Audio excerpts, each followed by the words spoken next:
Feminismos, educación, música, magia, equidad, sororidad. Fems Fest presenta el curso gratuito de activismo feminista con énfasis en música, titulado El despertar de las musas.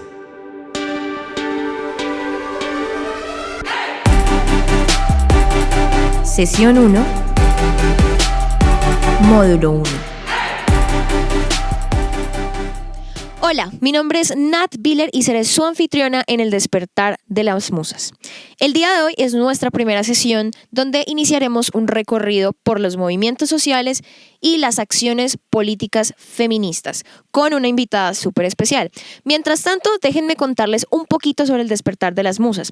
Este es un curso de activismo feminista con énfasis en música que pretende potenciar la labor de mujeres artistas y colectivas feministas colombianas que trabajan desde la intersección arte-activismo con énfasis en la música.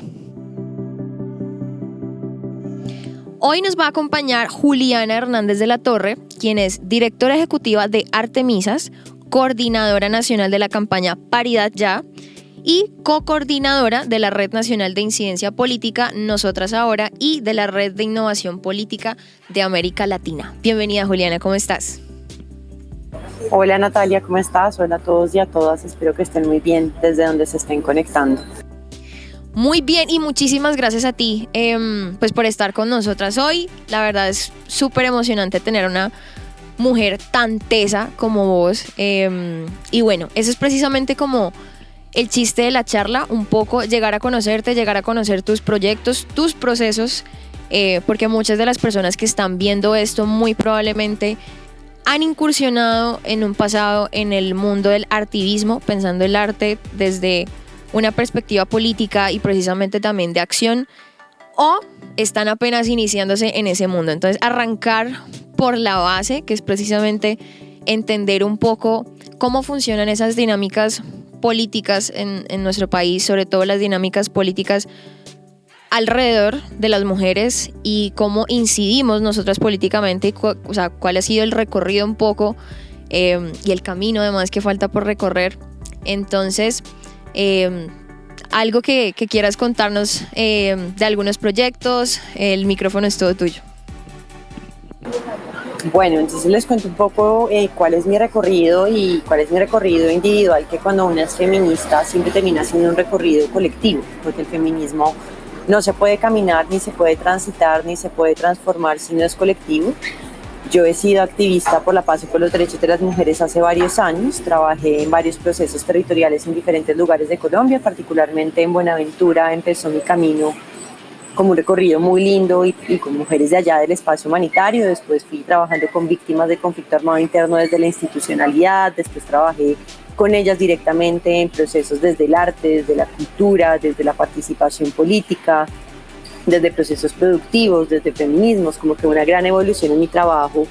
por la historia de Colombia, que sin lugar a dudas es una historia marcada por el conflicto armado interno. Y pues en paralelo la construcción de mis feminismos desde lo individual, desde lo colectivo, desde mi relación con el cuerpo y el cuerpo que habito, que es este y que está sometido a un montón de opresiones que son distintas para todas las mujeres y que me lleva con otras compañeras a construir Artemisas, crear una organización que existía desde el 2016 con otro nombre y que estaba mucho más enfocada en promover la reconstrucción del tejido social, la conexión entre diferentes personas a partir del arte, de la cultura, de la reflexión y de la participación, entendiendo que lo personal es político cuando somos mujeres, es decir, que todo lo que sucede en nuestras vidas pasa por relaciones de poder y por relaciones de poder que se expresan en el ámbito privado y en el ámbito público, que nos lleva también a pensar de qué forma podíamos pensarnos la incidencia política y la innovación política desde una mirada feminista, desde una forma de habitar el mundo con apuestas para las mujeres, no solamente para las mujeres, sino para grupos históricamente oprimidos, pero también para esas voces que han estado invisibilizadas históricamente. Y empezamos un gran recorrido que nos llevó a coordinar la campaña nacional de paridad, ya que logra en el 2019 un incremento de la cuota del 30 al 50%, que ya vamos a hablar sobre eso, que me lleva a armar con otras personas la Red Nacional de Incidencia Política Nosotras Ahora, que es una red que con varias organizaciones como la MAPOEA, FESCOL, ni la Casa de la Mujer, la Red Nacional de Mujeres, ha abierto una red afectiva, una red solidaria para vivir la política desde el afecto, que es una forma distinta de habitar esa política que es patriarcal, que es machista, que es clasista, que es racista, que es centralista. Y también nos lleva a tener unas apuestas de cómo acercamos los feminismos a las mujeres, cómo posicionamos esos debates que hacen que este sea un movimiento tan interesante por la diversidad de posiciones políticas, por su diversidad de corrientes dentro de los puntos de vista que plantea,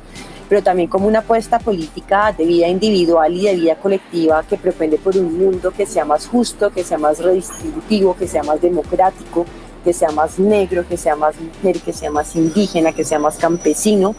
y no el mundo como lo conocemos ahora, que es básicamente un mundo de hombres heterosexuales, blancos, de clase media alta, que tienen acceso a educación privada, que son dueños de un negocio y que están muy bien descritos según Latinobarómetro como el perfil del demócrata latinoamericano, que no representa en lo absoluto la diversidad de lo que somos como sociedad, de lo que somos como humanidad, y mucho menos de la diversidad que tenemos a nivel territorial en Colombia y en América Latina. Entonces, este recorrido de trabajo con diferentes grupos poblacionales y encontrarme también con la realidad de mujeres en territorios donde el acceso a oportunidades pues es muy reducido, casi que imposible, pues nos lleva a construir y a pensarnos este presente feminista y este futuro feminista que es para todos, para todas y para todas. Totalmente de acuerdo con eso último que mencionas. Y la verdad que a mí me parece que siempre, digamos, la característica predominante de los feminismos ha sido eso precisamente, ¿no? Pensarlo desde el colectivo, que digamos la lucha no es solamente por los derechos o por la igualdad además de las mujeres, sino que con nosotras vienen de la mano, muchas más personas racializadas, discriminadas, en fin. En ese sentido, y porque lo mencionaste ahorita y precisamente con el tema de paridad ya, a mí me gustaría si pudieras explicar muy brevemente cómo funciona en estos momentos en Colombia esa ley de cuotas, porque digamos que el debate ha estado siempre, bueno, en los últimos meses sobre todo como muy cernido sobre el tema de las listas cerradas, las listas abiertas, pero yo sé que hay muchas personas que pues no entienden de este tema porque siempre es un poquito complejo. Entonces, si nos puedes dar un poquito de contexto sobre eso sería súper valioso. Bueno, vamos a ver sobre lo difícil de la política de este país. A ver, en las democracias que conocemos hoy, la democracia representativa se basa en los partidos políticos, que en teoría están construidas como un sujeto colectivo y un sujeto político que busca representar y que busca agrupar colectivamente los intereses y las agendas de personas que tienen ideales comunes, personas que tienen una frontera política que comparten y que se agrupan en torno a esta figura que es el partido político. La forma en la que funciona nuestro sistema democrático hace que estos partidos políticos, cada 4 años, que es cuando tenemos elecciones, tengan que postular una lista de personas, que son las listas de personas que van a ocupar espacios en los consejos municipales, en las asambleas departamentales, en los edilatos que son a nivel barrial o a nivel más como de localidades que tienen otros nombres en los municipios en Colombia, en el Congreso de la República y finalmente en la presidencia. La forma en la que estas listas se organizan antes no tenía especificado que tenían que estar conformadas por un número de mujeres o por un porcentaje de mujeres, y esto ocurría porque obviamente en una cultura patriarcal y machista que no se da cuenta de las desigualdades estructurales que vivimos las mujeres, pues no reconocía la importancia de tener acciones afirmativas, es decir, acciones que propendan y que estimulen la participación política de grupos históricamente subrepresentados,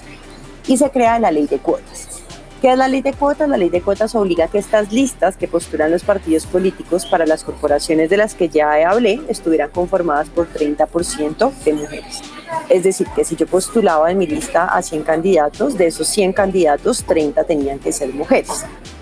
¿Qué pasó con esto? Se presentó en un momento un incremento de número de mujeres que estaban ocupando cargos de elección popular, y aún teniendo esta ley que le exige a los partidos políticos que el 30% de sus listas esté conformado por mujeres, las mujeres no representamos ni siquiera el 20%, ni en el Congreso de la República, en las alcaldías somos el 15%, y si nos vamos mucho más a lo local, es decir, a los consejos, a las juntas de acción local, la participación política de las mujeres es mucho menor.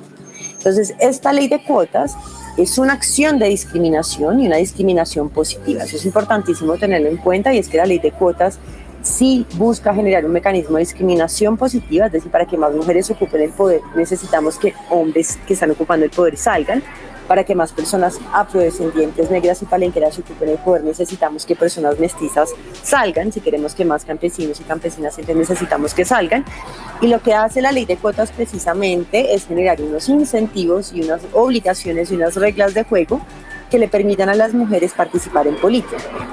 El año pasado, en 2019, lo que logramos con la campaña de paridad en articulación con diferentes organizaciones de la sociedad civil, con activistas de diferentes lugares de Colombia, fue cambiar esa cuota del 30 al 50% en las listas, pero que tampoco nos garantiza ni que las mujeres, que vamos a llegar 50% de mujeres a ocupar espacios de elección popular, ni tampoco que vamos a hacer la mitad en el Congreso, ni en los consejos, ni en las alcaldías municipales, pero sí obliga a los partidos políticos a que en sus listas seamos la mitad de los nombres que postulan. Eso es una cuota a grandes rasgos. Ok. Te digo que en ese sentido y escuchándote, pues uno, o sea, como quien dice, me incluyo dentro de los ignorantes y las ignorantes, o sea, me queda mucho más claro, y además tengo que también compartir que me sigue sorprendiendo incluso que, o sea, que hayan existido personas que se opusieran a eso. O sea, tú misma lo estás diciendo, en estos momentos no llegamos ni al 20%, a pesar de que hay como quien dice una obligación, ¿no? Del 30%, ni siquiera estamos en eso. Y además el sistema de veeduría, de cumplimiento del tema de paridad, se puede decir que no existe. Entonces es muy complejo. Por eso me parece muy interesante el trabajo que haces tú y que hacen ustedes como tal, y que hacen muchas colectivas más. Y quisiera preguntarte,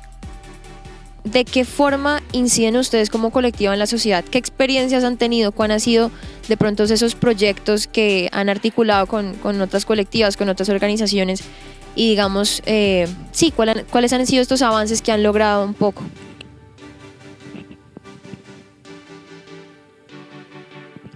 Creo que bueno, los avances que hemos logrado, a ver, como colectivo son muy importantes. Es decir, lo que nosotros logramos, digamos que esto es importante entenderlo desde los planteamientos de Nancy Fraser, que reconoce que hay 3 R's por los que trabajamos las mujeres. La primera R es de reconocimiento, que se refiere a todas las acciones afirmativas que buscan remediar esa injusticia cultural histórica, que tiene que ver un poco con las medidas, por ejemplo, de la ley de cuotas, con lo que logramos del incremento al 50% en las listas, pero que al ser una medida de reconocimiento no son suficientes para lograr suplir esas desigualdades estructurales que nos han puesto a las mujeres en el plano de ser madres, de ser las encargadas del cuidado de la casa, de tener que asumir dobles jornadas laborales, siempre tener que tener nuestros trabajos, pero además llegar a la casa a cocinar, a limpiar, a preparar las onces. Incluso si somos mujeres solteras viviendo con nuestros compañeros, tenemos un destino casi quedado a encargarnos de las labores del cuidado. Y estas desigualdades estructurales pues requieren que no solamente existan acciones afirmativas ni acciones de reconocimiento, sino también requieren que haya una redistribución del poder. Y esa redistribución del poder no solamente es el poder político que se da en el Congreso de la República, en el Consejo, en las alcaldías, sino también el poder que tiene que ver con el poder económico. ¿Quiénes son las que están en las juntas directivas de las corporaciones? ¿Quiénes son las que dirigen las empresas pequeñas y medianas de Colombia? ¿En qué espacios de toma de decisión estamos las mujeres en el plano público, fuera de nuestras casas y en nuestras relaciones personales? Se requiere esa redistribución del poder, y mucho más en regiones y en un mundo que tiene una desigualdad altísima y donde la concentración de riqueza es casi que el 10% de la humanidad concentra el 80% de las riquezas y el otro 20% se distribuye entre el resto de la sociedad. Y la última corresponde a la representación, que la representación es verme identificada y sentir que esa mujer, más allá de tener un cuerpo de mujer, tiene las agendas que a mí me interesan, tiene las agendas que logran esa redistribución, que logran ese reconocimiento, que reconocen que las mujeres y que las poblaciones afrodescendientes y que las personas indígenas y que las personas campesinas tienen unas violencias totalmente diferentes. Y la campaña de paridad, como iniciativa que se organiza, entiende que necesita lograr esas 3 R's. Que si bien logramos la R de reconocimiento, es decir, que logramos una modificación en el sistema de cuotas, lo que necesitamos ahora es que esa medida se aplique a todos los poderes de Colombia. Colombia tiene dividido su democracia en 3 poderes, es como se divide en la mayoría de democracias: el poder ejecutivo, el presidente, el Poder Legislativo, el Congreso de la República, que crea las leyes, y el Poder Judicial, que se encarga de hacerle veeduría y control al Poder Ejecutivo y al Poder Legislativo. Y en esos tres poderes es importante que las mujeres estemos logrando, que es lo que se denominaría universalidad, y es hacia donde está transitando la ley de paridad, hacia donde está transitando este movimiento de activistas, de organizaciones, de mujeres que están en diferentes lugares de Colombia, pero también para posicionar la paridad como un estilo y como una forma de vida, ¿no? La paridad se requiere no solamente en lo público, y en lo público hablando de los recursos públicos del Estado, sino que también se requiere en las empresas, en los medios de comunicación, en el lugar donde tú trabajas, en los espacios de arte, en los espacios de cultura, en los espacios de deportes. En todos esos espacios que hoy son controlados por hombres, necesitamos que las mujeres empiecen a ocupar cargos de elección popular, que empiecen a estar en estos espacios, y es hacia donde está transitando la paridad como organización, como movimiento, como plataforma de convergencia de diferentes procesos.